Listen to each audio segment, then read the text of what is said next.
살아계신 하나님의 말씀은 요한복음 8장 31절부터 47절까지 교독을 드리겠습니다. 158쪽 요한복음 8장 31절부터 교독을 드립니다.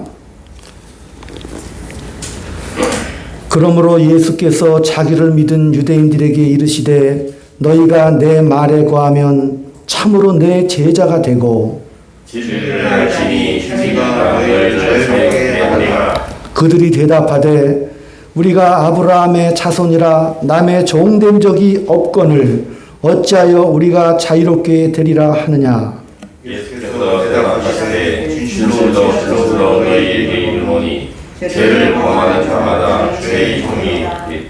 종은 영원히 집에 거하지 못하되 아들은 영원히 거하나니 그러므로 아들이 너희를 자유롭게 하면 너희가 참으로 자유로우리라. 나도 너희가 아브라함의 자손인 줄을 아노라. 그러나 내 말이 너희 안에 있을 것이 없으므로 나귀를 죽이려 하는도다. 나는 내 아버지에게서 본 것을 말하고 너희는 너희 아버지에게서 들은 것을 행하니라. 대답하여 이르되 우리 아버지는 아브라함이라 하니 예수께서 이르시되 너희가 아브라함의 자손이면 아브라함이 행한 일들을 할 것이거늘 지금 하나님께 들은 진리를 너희에게 말한 사람이 나를 죽이지 않는도다. 아브라함은 이렇게 하지 아니하였느니라. 너희는 너희 아비가 행한 일들을 하는도다. 대답하되 우리가 음란한 데서 나지 아니하였고 아버지는 한 분뿐이시니 곧 하나님이시로다. 예수께서 이르시되 하나님이 너희 아버지였으면 너희가 나를 사랑하였으리니 이는 내가 아버지께로부터 나와서 왔습니다. 나는 스스로 온 것이 아니요 아버지께서 나를 보내신 것이니라. 어찌하여 내 말을 깨달지 못하느냐. 이는 내 말을 들을 줄 알지 못함이로다. 너희는 너희 아비 마귀에게서 났으니 너희 아비의 욕심대로 너희도 행하고자 하느니라. 그는 처음부터 살인자여 진리가 그게 없으므로 진리에 서지 못하고 거짓을 말할 때마다 제거로 말하노니 이는 그가 거짓말쟁이요 거짓의 아비가 되었습니다. 내가 진리로 말함으로 너희가 나를 믿지 아니하는도다. 너희 중에 누가 나를 죄로 채찍했느냐. 내가 진리를 말하는데도 어찌하여 나를 믿지 아니하느냐. 하나님께 속한 자는 하나님의 말씀을 듣나니 너희가 듣지 아니함은 하나님께 속하지 아니하였음이로다. 아멘. 인사 나눕니다. 주의 사랑으로 사랑합니다. 주의 사랑으로 사랑합니다.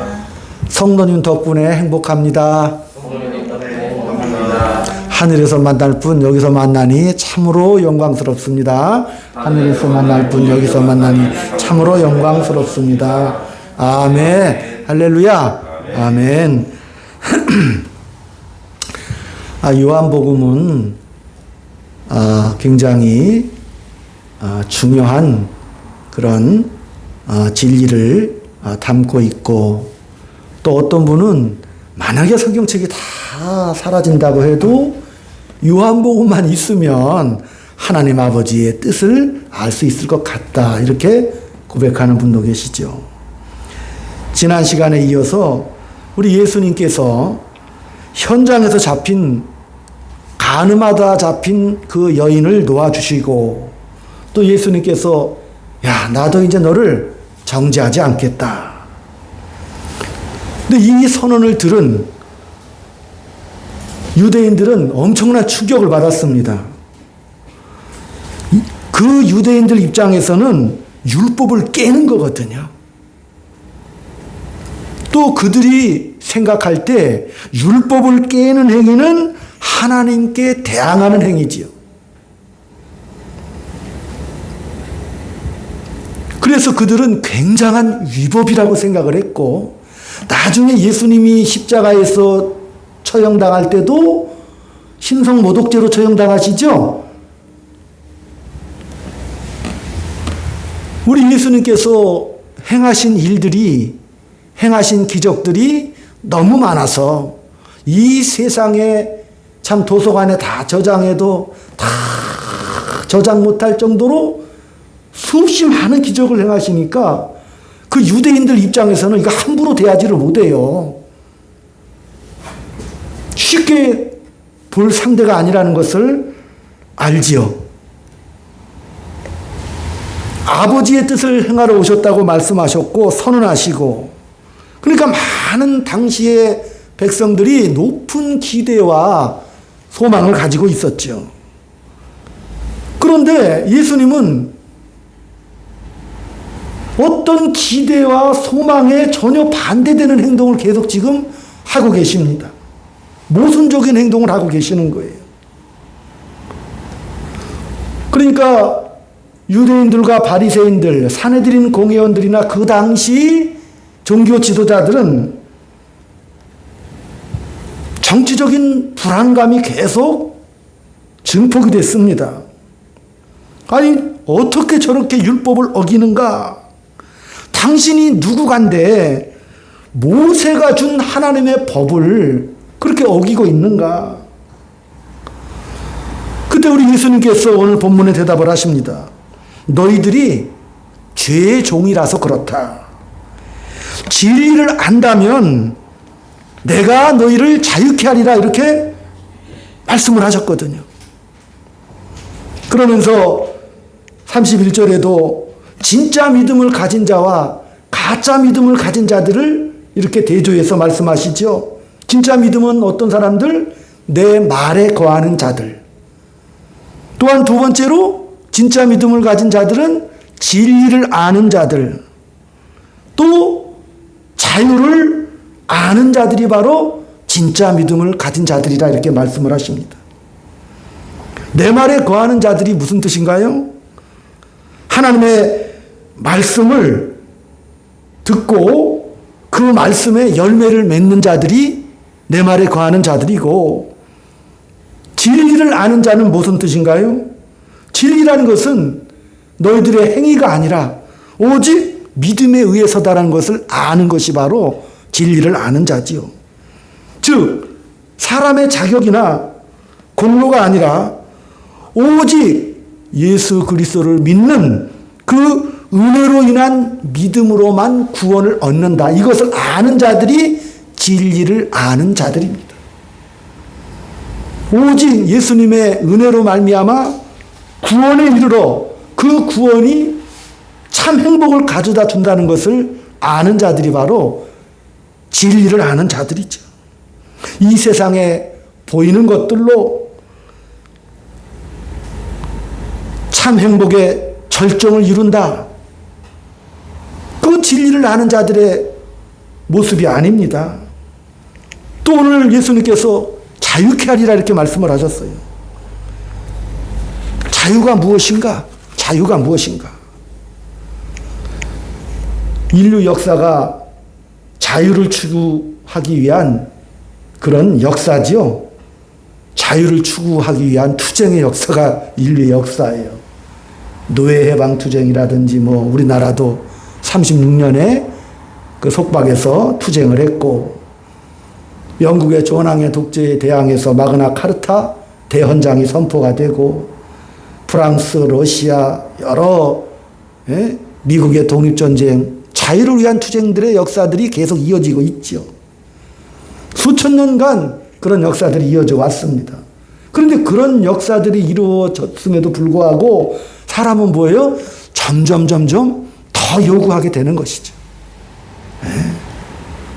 먹거리의 자유를 달라, 표현의 자유를 달라. 그래서 전쟁과 시위가 끊이지를 않아요. 상대적인 행복의 추구의 욕구가 이 현 시대에도 끊이지를 않습니다. 그래서 영원히 풀지 못할 인류의 숙제가 지금도 계속되고 있어요. 갈수록 더 점점 자유를 갈망합니다. 왜 그럴까요, 그게? 자유가 무엇인지 그 정의가 잘못됐기 때문에 그런 현상이 벌어집니다. 자유라는 것이 자기가 하고 싶은 것을 다 하는 것, 내 마음대로 하는 것, 그런 상태를 자유라고 생각하기 때문에 규제와 속박에서 벗어나 내가 내 마음대로 마음껏 표현하고 발산하며 사는 것, 그런 상태를 자유라고 생각을 하죠. 그러니까 우리 인류 역사가 무엇에 묶여 있는지를 모르는 거죠. 그래서 엉뚱한 곳에 투쟁을 하고 싸우지요. 그 인류를 억압하고 있는 본질적인 주체가 바로 죄입니다. 죄. 그래서 진정 자유로워지는 길인 죄로부터의 자유라는 사실이죠. 우리는 죄 속에서 태어나서 죄 속에서 죽습니다. 왜? 죄가 우리의 주인이 되어서 시키는 대로 하면서 살다가 그 죄가 잘했다, 너 잘했다, 마치 군인이 명예롭게 싸우다가 죽으면 명예헌장 임금을 받듯이 죄로 말미암아 그 싹이 뭐예요? 사망이죠? 죄의 임금은 사망이라니까요. 싹. 사망으로 어떻게 됐어요? 하나님 없는 곳에서 이를 갈며 지옥으로 떨어지는 것이 바로 죄지요, 죄. 그러니까 그 죄로부터 나오지 않으면 인간은 참 행복한 삶을 누릴 수가 없죠. 우리 예수님도 진리를 알지니 진리가 너희를 자유케 하리라. 사람들은 죄인인 줄을 모릅니다. 아담이 선악과를 따먹고 죄를 지었습니다. 그러니까 인간의 자유가 어떤 체제가 계속 바뀐다고 해도 죄가 있는 한 참된 행복과 자유를 맛볼 수가 없지요. 그래서 우리가 죄로부터 자유로워야 하는 것입니다. 근데 이 사탄은 거짓말로 우리를 속였습니다. 창세기 3장 2절에도 야, 선악과 따먹어봐. 하나님같이 한번 되어봐라. 하나님처럼 선악을 분별하면 참된 행복을 마음껏 누릴 수 있을 거다. 너 하나님 말 안 들어도 된다. 속박에서 벗어나야지 왜 하나님 말씀 듣고 살아가느냐. 하와가 속아서 엉터리 자유를 갈망하게 되죠. 하나님을 떠난 자유. 그래서 아담과 하와가 낙원에서 추방된 후 가인과 아벨을 낳았죠. 근데 그 자유를 얻은 하나님을 떠난 상태에서의 첫 사건이 뭐예요? 가인이 자기 동생을 때려 죽이는 살인 사건부터 시작되잖아요. 인류 역사가. 내가 하나님이 되어서, 다시 말하면 내가 주인이 되어서, 내가 내 인생의 주인이 되어서, 내가 왕이 되어서 내 마음대로 모든 것을 할 거다. 그 결과가 살인이라니까요. 우리는 나 이외에 하나님을 사랑하고 이웃을 위해서 살게 돼 있죠. 미워하고 사랑하지 않는 것, 그것을 우리는 살인이라고 알고 있죠. 그러니까 내 마음대로 살아보겠다고 하는 그 죄인들의 공통된 염원이 전쟁으로 나타나기도 하고 분열로 나타나기도 합니다. 나보다 더 잘나고 억압하는 그런 대상들을 싸워서 제거하기 위해서 전쟁을 벌이기도 하지요. 인류 역사도 수없이 많은 사상들과 또 이데올로기들이라든지 여러 가지 사건들이 막 펼쳐지잖아요. 계급 투쟁을 말하죠. 가진 자와 못 가진 자로 나눠버리잖아요. 저와 여러분은 뭐죠? 하나님의 형상대로 지음받은 소중하고 보배로운 존재들입니다. 출발점이 달라요. 이게 출발점이.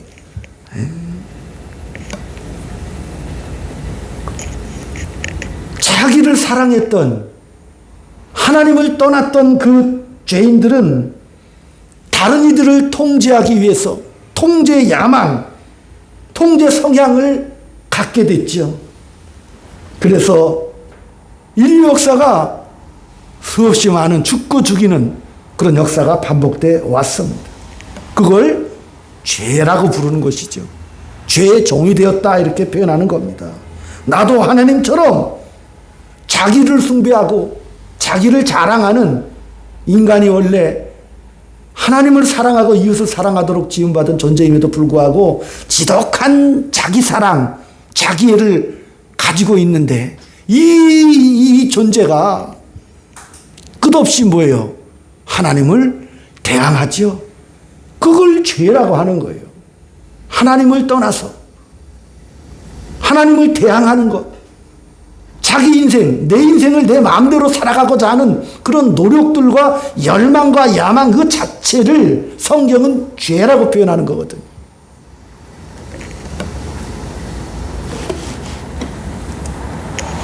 그래서 스스로가 하나님처럼 되기 위해서 하나님을 대적하기 시작했지요.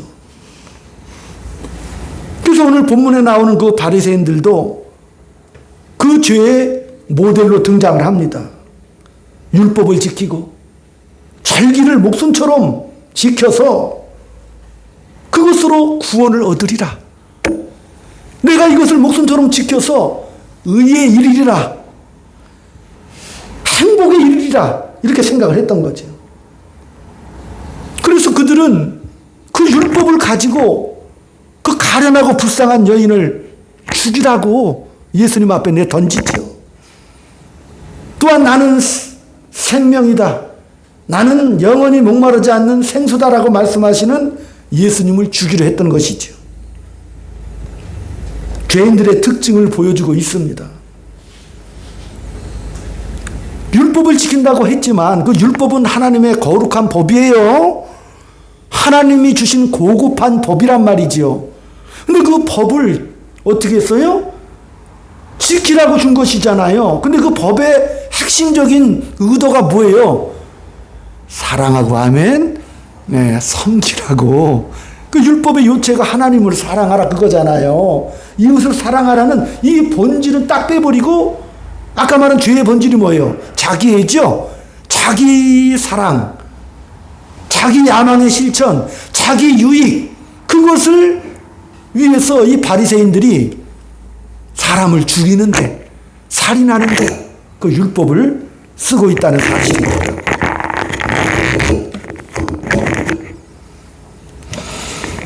죄라는 것은 다시 한번 말씀드립니다. 하나님을 의지하고 하나님의 은혜로 말미암아 살아가야 될 우리가 그것을 거부하고 자기가 자기 인생의 주인 되어서 자기 스스로의 힘으로 구원에 이를 수 있다라고 믿는 생각, 그런 행위들, 이런 것을 죄라고 합니다. 아무리 우리가 인생들이 선하게 살아보려고 해도 도덕과 윤리를 다 지키고 산다고 해도 결국은 뭐예요? 자기를 높이고 자랑하는 게 죄라고 하나님은 말씀을 하십니다. 그러니까 죄에서 자유하게 된다는 것은 하나님의 은혜로 채워져서 이게 제일 행복한 거구나를 깨닫는 것이지요. 그렇게 하려면 뭐예요? 하나님 말씀에 순종하는 삶을 살아가게 된다라고 가리키는 것이죠. 그래서 예수님이 오늘 본문에도 나는 너희들에게 참된 자유를 주려고 왔다. 이렇게 말씀하시죠. 그러니까 예수 믿는 가장 큰 제자도의 말씀이 뭐예요? 너를 부인하고, 그죠? 자기를 부인하고 자기 십자가를 지고 나를 따라와야 된다라고 예수님께서 말씀하셨죠. 자기를 부인하고 하나님께 꼭 붙들려야 그게 참된 그리스도인이다. 그게 자유다. 수고하고 무거운 짐진 자들아 다 내게로 오라. 내가 너희를 쉬게 하리라. 무거운 짐 다 내가 져줄게 가지고 오라, 그런 뜻이 아닙니다. 너희들이 하나님께 순종하는 자로 부름을 받았다. 그렇기 때문에 너희들이 그 짐을 지고도 만약 이 짐이 하나님이 주시는 짐이라면 내가 이것을 기쁘게 지고 가겠습니다. 하나님을 사랑하고 이웃을 사랑하는 그 짐이라면 이게 아무리 무거워도 나는 내 인생에 내가 처한 직장과 내가 속한 가정과 내 삶 속에서 달개지고 가는 거죠. 그게 감격이죠. 그게 행복이고. 그 짐을 가볍게 느끼게끔 우리 예수님께서 심령을 바꿔주시는 것이죠. 아예 마음을 바꿔버리시는 겁니다. 그러니까 마귀는 인류 역사 속에서 계속 너도 하나님처럼 되어서 네 멋대로 한번 살아봐라. 네가 네 인생의 주인이다. 이렇게 속입니다. 나도 가능성이 있어. 내가 내 인생의 주인이다. 그게 마귀의 자녀라니까 예수님이 지금 그 말씀을 하시는 거예요. 저 유명한 44절에 너희는 너희 아비 마귀에게서 났으니 너희 아비의 욕심대로 너희도 행하고자 하느니라. 그는 처음부터 살인한 자요 진리가 그 속에 없으므로 진리에 서지 못하고 거짓을 말할 때마다 제 것으로 말한다. 그가 거짓말쟁이요 거짓의 아비가 되었다라고 우리 예수님께서 직접 이렇게 말씀을 하셨습니다. 나의 자랑과 나의 존재를 증명하기 위해서 하는 모든 종교적 행위를 우리 예수님은 야 이거 외식하는 자들이다. 독사의 자식들이다. 이렇게 말씀을 하신 것이죠. 그 모든 행위의 근본이 거짓의 아비 마귀에게서 난 자들이다라고 이렇게 말씀을 하신 거예요. 그 이스라엘 백성들이 유대인들이 우리가 왜 죄의 종인가? 우리는 아브라함의 자손이고 하나님의 백성들이고 거룩한 자들인데 우리가 왜 죄 아래 있느냐? 예수님이 야 너희들이 하는 결과는 결국 다 죽이자는 거 아니냐? 나는 살리자고 왔다. 아멘? 네, 살리자. 너희가 나를 죽이려고 드는 것은 나를 믿지 않은 탓이다. 나를 믿지 않는다면 내가 주려고 온 생명에서 분리되어 있기 때문에 너희들이 지금 이런 행동을 하는 것이다. 자, 생명이라는 게 뭐죠? 생명이란 내 존재가 계속 전속되는 게 생명이 아니고 생명과 사망이 대조되고 있고 자유와 죄가 본문에서 대비되고 있고 진리는 거짓과 대비되고 있지요. 거짓, 죄. 이 거짓은 사망을 결과로 한다는 사실이죠. 죄라는 것이 목표에서 벗어났다 그런 뜻이라고 말씀드렸지요. 또 죄라는 것은 목표를 왜곡하는 겁니다. 우리가 인생을 살면서 야 이거 사는 게 아니다. 내가 지금 웃는 게 아니다. 그거 다 거짓된 말들입니다. 그런 죄악된 모습들은 가치가 없고 영원하지 못하다는 것이죠. 그래서 예수님은 내가 길이요 진리요 생명이다 이렇게 말씀을 하셨습니다. 너희가 만약에 진리 속에 있다면 영원한 가치 있는 존재가 될 것이다. 죄와 사망의 자리에서 벗어났을 것이다. 그 죄의 문제를 벗어나기 위해서 인류는 철학을 도입을 했습니다. 자유가 무엇인가, 진리가 무엇인가. 다시 말씀드리면, 도대체 이게 뭐가 옳은 것인가, 뭐가 틀린 것인가. 그래서 그 보편적인 잣대를 만들어야만 했죠. 그런데 그 잣대가 기준이 없어진 거죠. 그래서 기준이 없으니까 사망을 이기지 못하는 거죠. 그래서 철학이 답을 찾아내지 못했습니다. 그래서 인류 역사가 웃을 날이 없습니다. 우리는 좀 웃어보세요. 하나님 말씀 속에. 할렐루야. 예, 아멘. 제가 큰 소리 치는 것도 참된 진리와 자유를 알기 때문에 우리가 기뻐하고 웃습니다. 세상에서는 노래를 부르지요. 노래를 잘 부르는 그룹 사운드. 근데 그런 세상의 노래들이 이 찬송가를 따라올 수가 없어요. 왜? 세상에서의 기준은 관객들의 호응도죠? 호응도잖아요. 인기잖아, 인기. 근데 찬송가는 뭐예요? 내 찬송을 하나님이 받으신다. 그래서 우리는 찬송가 부를 때마다 떳떳하고 희열에 차고 너무 기쁘지요. 이게 다르다니까요. 지위, 운명, 조건 자체가 다릅니다. 그래서 예수님은 진리를 알아라. 진리가 너희를 자유케 하리라. 너희는 죄의 종이고 너희는 다 거짓의 아비의 자녀로서 죄를 짓는다. 이렇게 지금 우리 예수님께서 대비를 하고 계시는 겁니다. 우리는 영생으로 말미암아 우리의 인생이 명예를 얻었습니다. 지위도 얻었고 또 이 인생 자체가 하나님이 주신 멋진 기회라는 것을 우리는 깨닫게 된 거지요. 자유란 무엇인가? 성경에서 말하는 자유, 그건 선택이죠, 선택. 선택을 하려면 종으로서는 선택을 할 수가 없어요. 지위와 신분이 있어야 선택을 합니다. 종이면 그냥 시키는 대로 해야 되지요. 그러나 저와 여러분은 전혀 다른 존재입니다. 예수님은 아버지 뜻에 따라 오셨지만 굴복하고 오신 게 아니에요. 예수님이 선택해서 아버지의 뜻에 따라 선택해서 이 땅에 오셨습니다. 그 예수님의 생명을 빼앗을 자 이 땅에 누가 있겠어요? 그러나 예수님은 스스로 생명을 내놓았죠. 다시 말하면 생명을 안 내놓을 수도 있으셨잖아요. 근데 예수님은 생명을 내려놓으셨죠.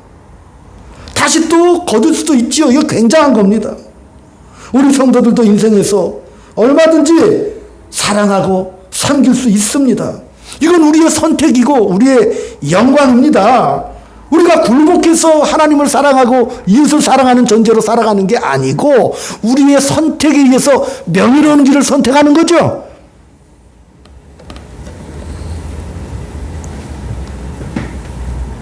그래서 우리가 현실에서 만나는 진리가 뭐냐 해서 다시 말하면 정의가 뭐냐, 이 문제는 조그만 초등학교 교실에서도 그런 일들이 많이 일어나요. 도대체 뭐가 옳고 뭐가 그러냐? 그럼 무슨 잣대가 있어야 되잖아요. 보편적인 근거가 있어야 무엇이 옳은지 그런지를 알 수가 있지 않겠습니까? 근데 그 보편적인 진리 자체를 죄악된 인류는 가질 수가 없었다니까요. 최소한의 진리를 위해서 만든 게 도덕이나 법이죠. 그거밖에는 만들 수가 없잖아요. 그러나 하나님은 우리에게 구원을 주셔서 우리의 모든 판단의 근거, 진리와 자유의 판단 근거로 누구를? 예수님을 이 땅에 보내셨다는 사실입니다. 예수님을 보내셨다니까요. 그 예수님이 오셔서 야 내가 길이고 내가 진리고 내가 생명이야. 그게 잣대라니까요. 근데 그 예수님이 오셔서 공포스럽게 오시지 않았잖아요. 자기 생을 다 소진하시면서까지 오늘도 하나님이 이렇게 변론하실 필요가 없잖아요. 무력을 쓰지 않죠. 공포로 위협하지 않으시잖아요.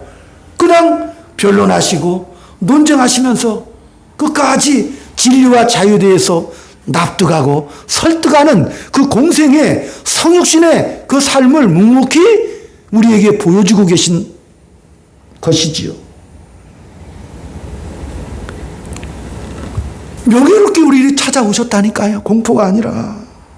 하나님이 세상을 이처럼 사랑하사 독생자를 주셨으니 누구든지 다 죽이려는 것이 아니라 다 구원하려고 그 평화의 왕으로 섬기는 왕으로 육신의 몸을 입으시고 이 땅에 이렇게 오셔서 오늘 본문에서 그분의 뜻을 보이고 계십니다.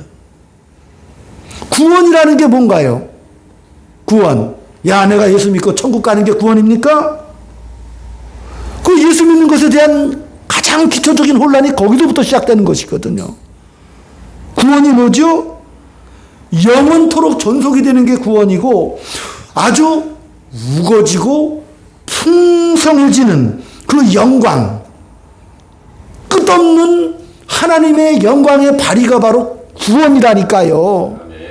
아, 예수 믿고 천국 가는 거는 보상이잖아요. 보상. 보상을 받는다. 야, 내가 예수 믿고 내가 보상을 받는다. 거기서부터 혼란의 시작이 되는 거예요. 하나님의 형상대로 지음받은 저와 여러분이 그 영광의 풍성함을 알고 어떻게 해요? 우리의 삶 속에서 뻗어나가는 거죠? 풍성해지는 거잖아요. 왜 혼란이 오는 거예요? 예수 믿고 나서.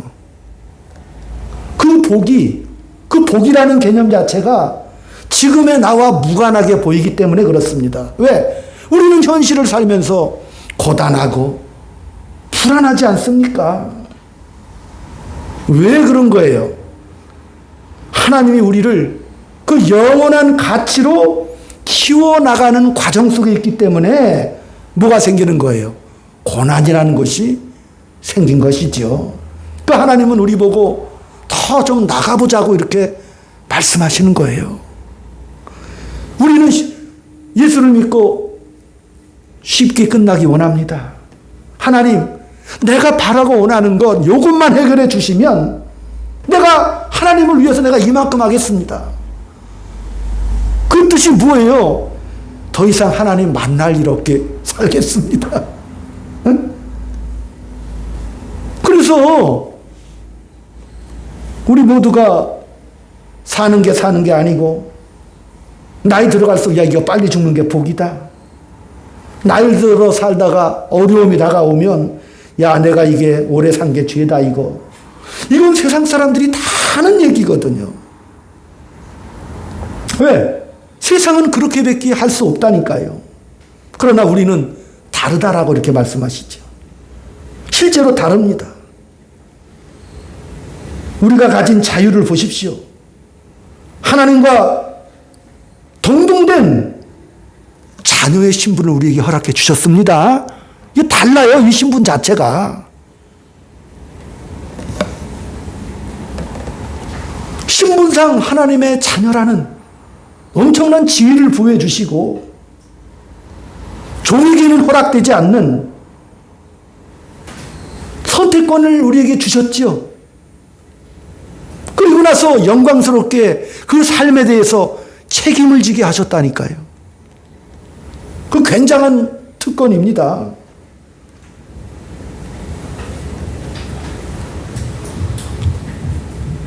이렇게 영광된 우리의 신분과 우리의 특권과 우리 인생의 기회들이 아담의 범죄함으로 말미암아 과거에는 실패했다니까요. 그래서 그 실패한 그 본성이 우리 속의 인류 역사에 남아서 뭐로 원죄로 흘러왔죠? 늘 원죄로 이 땅에서 흘러왔습니다. 하나님 없는 선택, 끊임없이 인류 역사가 하나님을 대항했고 하나님 없는 삶을 살아보려고 도전해왔죠. 그게 바로 죄라는 거라니까요.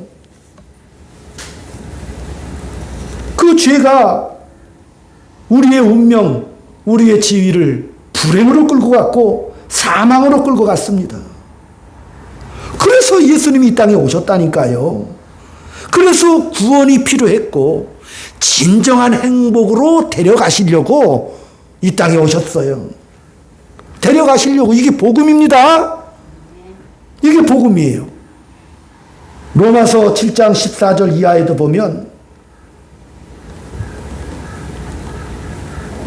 인간은 하나님 편에 서든지 하나님 반대편에 서든지 그 두 가지 자리밖에 없어요. 그 바울이 고민을 했습니다. 내가 하나님의 법을 즐거워하며 지키고 싶은데 내가 지킬 수가 없었다 이렇게 고백을 합니다. 왜? 아니 내가 나의 주인이 아니라는 거예요. 나는 내가 내 인생의 주인이라고 착각하고 생각하며 살아왔지만 바울이 깨닫고 보니까 야, 내 주인은 내가 아니라 죄였구나.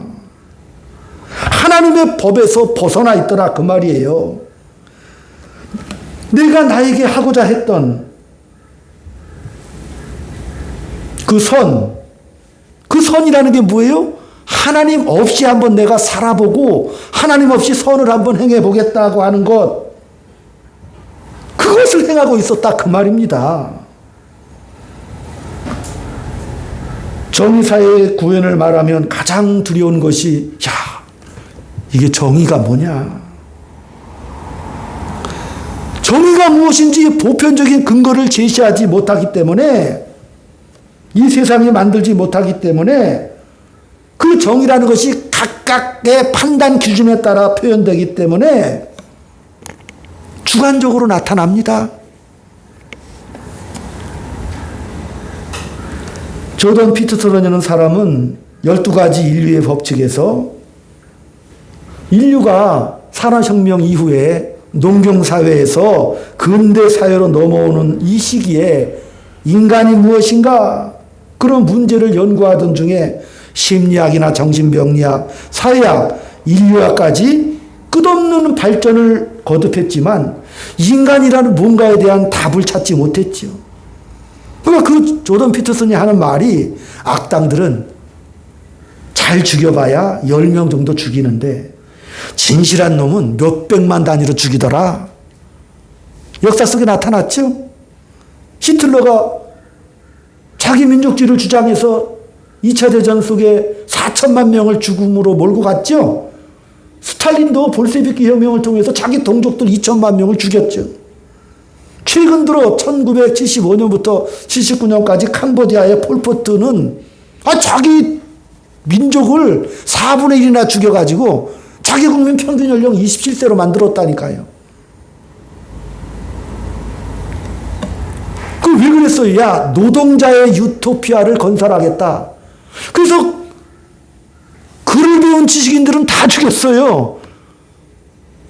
그리고 손이 하얗고 깨끗한 사람들도 다 죽였다니까요. 안경 쓸 사람도 다 죽였어요. 4분의 1을 그렇게 죽였다니까요. 왜? 노동자가 주인이 되는 유토피아를 건설하겠다고 하는 공산주의 사상으로 말미암아 인류가 수없이 많은 전쟁과 살육을 경험하게 된 것이죠. 아니, 악당들은 잘 죽여야 연쇄살인마도 10명이잖아요. 그런데 이게 순진하고도 진실한 사상을 가진 놈들은 어떻게 되는 거예요? 수백만을 이렇게 죽인다니까요. 아무런 죄악에 꺼리낌 없이. 네. 자기는 옳고 남들은 틀렸다고 생각하는 거죠. 그래서 틀린 놈들은 어떻게 하죠? 제거해야 되죠. 1950년도에 중국에서 문화 대혁명이 일어나서 거기도 또 2천만 명이 죽였어요. 제자들이 선생님들 다 세워놓고 죽였다니까요. 지식인들을 다 죽였다니까요. 왜? 다르다고 죽였다니까요. 자기들의 사상과 다르다고 해서. 그걸 홍위병이라고 그러죠. 어린 학생들을 동원해서 지식인들을 다 죽이게 됐죠. 제거해야 되니까. 그들을 제거하면 이상적인 나라가 건설된다.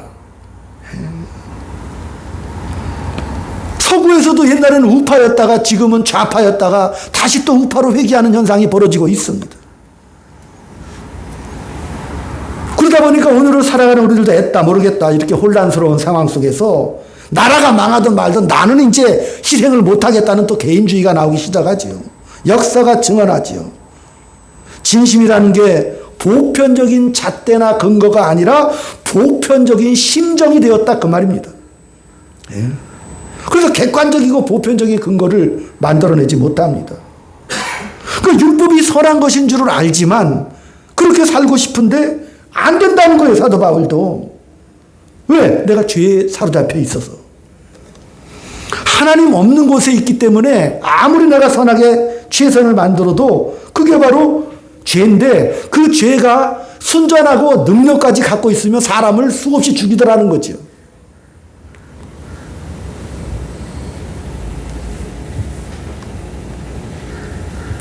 그래서 예수님이 이 땅에 오신 거라니까요. 병원에 의사 만나서 그 의사를 신뢰하게 되는 이유가 뭐예요? 아유, 당신이 이러이러한 증상이 있어서 당신은 지금 폐렴입니다. 당신은 결핵입니다. 이렇게 판단하잖아요. 증상을 통해서. 뭘로 우리는 그거를 확인할 수밖에 없냐면은 증상이지요. 그래서 진찰해서 의사가 설명하는 대로 우리가 납득을 합니다. 예수님이 그 증상에 대해서 지금 설명하고 계신다는 사실이지요. 바울이 지금 내가 선을 원하는데 내가 왜 행하지 못하지? 바울도 오라나는 공고한 자로다 고백을 했습니다. 죄와 사망의 법에서 생명의 성령의 법으로 넘어오라. 근데 왜 우리가 못 넘어오는 거예요?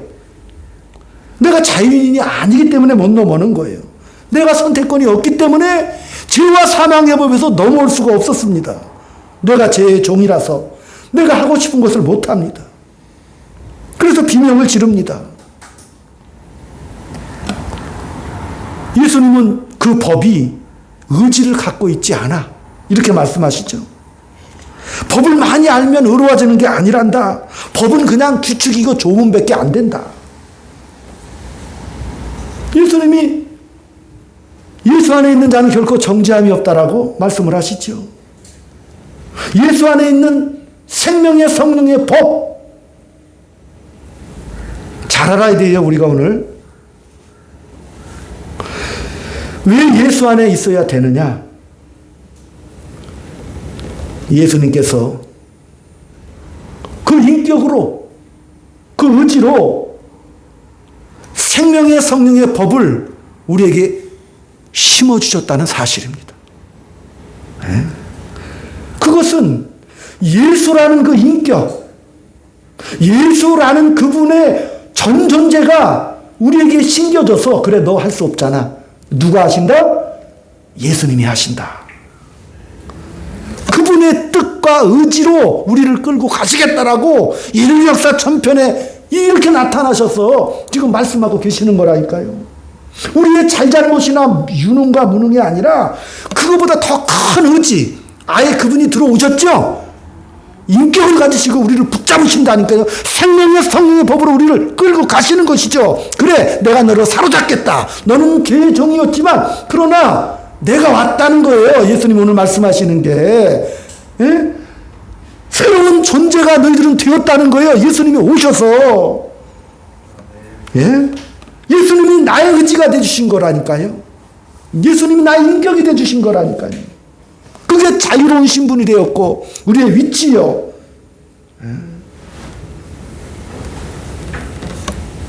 그래서 성경은 뭐라 해서 이 법이, 이 생명의 법이 돌비에 새긴 것이 아니야. 옛날에 율법은 돌비에 새겼죠. 그러나 이제 예수님께서는 아니다. 이제는 네 심령에 새겨버리겠다. 거대한 이 하나님의 인격과 그 존재가 우리 속에 뚫고 들어오셔서 그 신비에 콱 박혀가지고 그 존재가 우리를 인도하시는 거예요. 우리의 전 삶의 영역에서 생명의 법으로 승리하도록 자유로운 그런 하나님의 의지를 가진 거룩한 하나님의 백성들로 우리를 끌고 가시겠다라는 그 의지의 표현이 오늘 본문의 그 말씀이시라니까요. 그 과정을 우리가 겪고 있기 때문에 때로는 고난이 옵니다. 내 뜻대로 살고자 했지만 그러나 하나님께서 그 의지대로 우리를 끌고 가시기 때문에 그 방법은 고난이라는 것. 왜? 그 고난이 하나님이 이끌고 가시는 최고의 방법이셨기 때문에 고난으로 끌고 가십니다. 우리가 절망과 오해를 경험해 보지 않고는, 아파 보지 않고는 성숙하지 못하고 실력 있는 사람이 되지 못하지요. 우리가 하나님의 자녀로서 남들의 아픔과 눈물을 닦아주고 들어주고, 누가 무슨 말을 하면은 비판하고 비난하지 마세요. 하나님의 자녀들답게 위로해주고 격려해주고 쓸어주라고 이렇게 말씀을 하시는 것이죠. 강요가 아니죠. 우리는 그 은혜를 우리가 받은 사람들이기 때문에 이웃을 대할 때도 그 흐르는 눈물과 상처를 비난하고 율법으로 정죄하고 판단하는 것이 아니라 그냥 들어주는 겁니다. 그게 하나님의 은혜와 사랑을 받은 자들의 모습이죠. 마지막으로 이사야 43장 1절을 찾아보겠습니다. 구약성경 이사야 43장 1절 1018쪽입니다.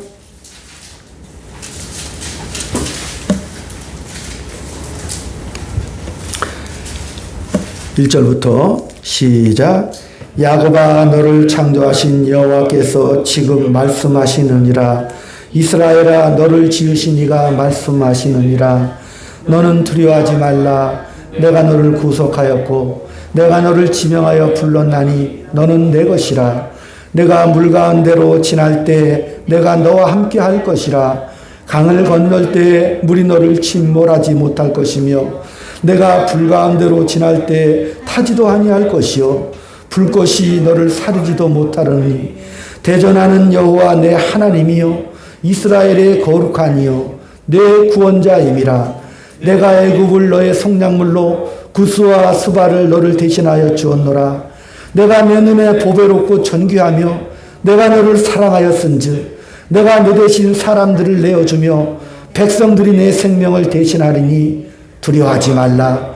내가 너와 함께하여 내 자손을 동쪽에서부터 오게 하며 서쪽에서부터 너를 모을 것이며. 아멘. 아멘. 우리 인생은요 예수 안에서 이미 하늘의 생명책에 농명된 거룩한 하나님의 자녀들의 신분입니다. 우리가 이 땅에 살아가는 모든 고난과 시련들은 그것이 비극으로 끝나는 것이 아니고 하나님이 우리를 만드시는 하나님의 방법이시죠. 예수님도 그 하나님의 방법대로 그 길을 묵묵히 성육신으로 표현하시고 증거하시면서 그 길을 걸어가셨습니다. 그러므로 오늘 예수님은 우리에게 믿음을 가지라고 하시죠. 여러분의 모든 삶의 모든 순간들이 명예와 선택, 하나님의 놀라운 인도하심 그 연장극상에 있다는 사실, 그것을 이해하셔서 크시기를 주의 이름으로 축원드립니다. 여러분에게 주어진 인생이 얼마나 큰 기회인가, 하나님이 나와 함께 대단한 그 일을 하시는가를 우리가 깨우친다면 우리의 삶은 여유가 있고 남을 부러워하거나 원망할 필요가 없다는 사실을 아시고 이 한 주간 동안에도 그 위대한 그 인생을 살아가시는 생명의 성령의 법에 지배를 받는 승리의 여러분 되시기를 주의 이름으로 축원드립니다. 아버지 하나님 은혜와 사랑을 감사합니다. 하나님을 아버지라고 부르는 것과 예수 이름으로 기도하는 그것이 얼마나 굉장하고 대단한지를 깨달았습니다. 오늘 우리가 예수님의 은혜와 사랑을 덧입어 부활 생명을 소유한 하나님의 자녀로 살고 있습니다. 겁내지 말고 도망가지 말고 용감한 인생, 담대한 인생으로 이 주어진 인생을 멋지게 품어낼 수 있도록 주여 인도하여 주시옵소서. 아멘. 예수님의 이름으로 기도 올리옵나이다. 아멘.